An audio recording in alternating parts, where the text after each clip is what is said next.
So everybody running low on peace of mind these days. What they ought to do is calm down and just fix them a big pot of good stout tea, no sugar. Spring water, no chlorine. I want water and tea, not water and chlorine and tea. So I'm old school. So we get spring water, no chlorine added. You said you had any ill effects from that? No. So you pour that over in here. All you need is a good pot of tea. This is going to smooth you out, see? Because you got up angry this morning. You don't know why. You don't have any peace of mind. What am I going to do? Because I'm mad. What you mad at? I don't know. I just got up this morning mad. Well, weren't you the one that got up mad? I mean, went to bed mad last night? You were mad about something? Yeah, I was mad last night too. Yeah. Fix you a glass of good stout tea and calm down. Look at that. Pretty cool. So you have water.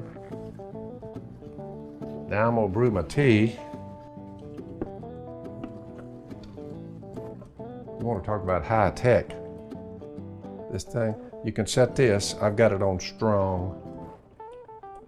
I like tea like my coffee, strong. So you say, whatever happened to peace of mind? A good glass of strong tea won't hurt, for sure. Blessed are you when men hate you. You're like, what? Now you hate them back when they hate you. They hate you, Phil. Do you hate them? I said, I don't hate them. You're like, why? Because I'd be guilty of the same thing they're guilty of. If they hate me, everybody, yeah, they hate you, so you come right back at them. Yeah, that's a strong individual there. They take a cursing and then they start cursing back. You're not blessed if you do that. You're returning evil for evil. So you're blessed if they hate you. And you say, how do you feel about me now since I hate you? I said, I still love you. I don't hold that against you. What else you got to say? And if they just keep it up, when they exclude you, but I know this, I'm blessed when people hate me and I don't retaliate. When they exclude me and I don't retaliate. When they reject your name, when they insult you, when they insult. See, Phil, you ever had any insults because you're a Bible-believing, God-fearing man with peace of mind and the tea's brewing and you're happy, you are content? They don't bother me. Watch. Rejoice in that day. When it comes, be happy. And leap for joy, because great is your reward in heaven. I'm fixing a pot of tea. You say, if any vitriol comes to you today, and it's very possible, you mess with the internet and the hatred comes. I've never turned it on yet, but they say we're on it. You say vitriol and hatred? Sure. Exclusion? Sure. Insults? Many. They say you're an evil man because you love God and love your neighbor no matter what they do or say. That's what they're saying, but here I am fixing to drink a pot of tea. Happy, happy, happy. You're like, he's gonna be a hard one to get riled up. I know what it is to be in need. I started down here 30 years ago. We're catching fish and selling them. We're eating a lot of fish. You're like, you would what people say are poor. That's what they would say, but actually, we were content. We didn't have a whole lot, but we were content. You say, you feared the same God? You listened to the same Jesus? Yeah. So I've been there in need. I know what it is to have plenty. Here I am now. You went from a poor man to a rich man. You're like, what's the difference, Phil? Very little. The money can't remove my sin. The money can't instill in me leaping for joy when I'm hated, insulted, excluded, and called evil, you say, money's not going to solve that. Not hardly. And you say, well, everybody knows who you are, now they hate you more. Whatever fame I've gotten, it can't help me with the grave. I have one shot.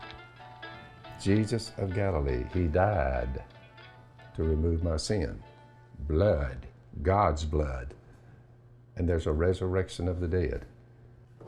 So, the point is, what if you're not content and you've not learned the secret of being content in any and every situation, whether well-fed or hungry, whether living in plenty or in want? You say, what happens to individuals when they don't know this and they don't have this? Why don't you just calm down and be content? Come to Jesus. He'll give that to you. He is your peace. Took away the law that where you had to be perfect. Took it away. What people do is when they don't come to Jesus and they wake up angry and they go to bed angry and they're in the streets and they got signs and they're hollering and they're making an issue out of what color some human being's skin is. They're hollering and saying, well, this happened to me way back. On one side, there's no forgiveness for whatever happened to anybody way back 200 years, 300, 500, 1,000. Why don't we just forgive each other for whatever happened when they sinned against us? Why don't we just forgive them? And why don't we just move on? So they try to spin their way out of it. If they get money, they'll start making money and they'll just pursue it. And they'll say, money will make me happy and money will make me content.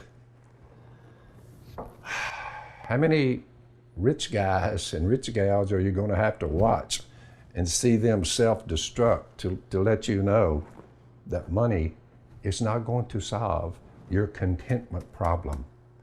Money's not going to give you peace. You just want more and more and more, and you spend, you're trying to just fill that void up with no contentment, with money, with sex, with drugs, and we deal with them every day. They're trying to fill the void up that something out here will give me peace, and they're looking in the wrong places. Be content. Be loving. Be joyful, no matter what happens. Be at peace with yourself, with your God, and with others. Be at peace. Be good, gentle, kind,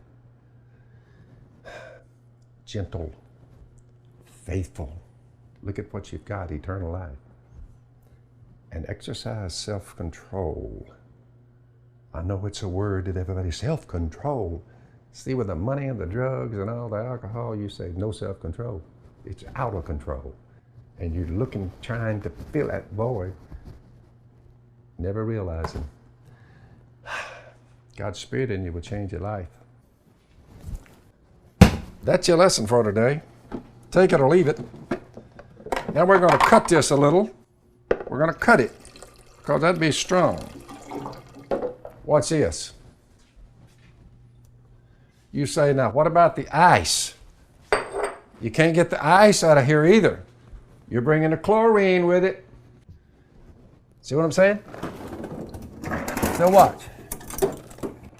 How do you get ice out of an ice tray?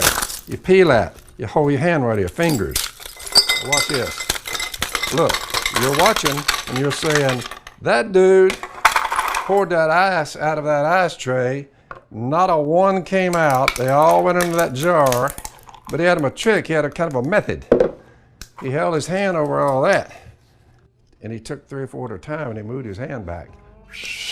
All your ice is in there. Bingo. There you go. I'm content and happy. Good to be alive on planet Earth.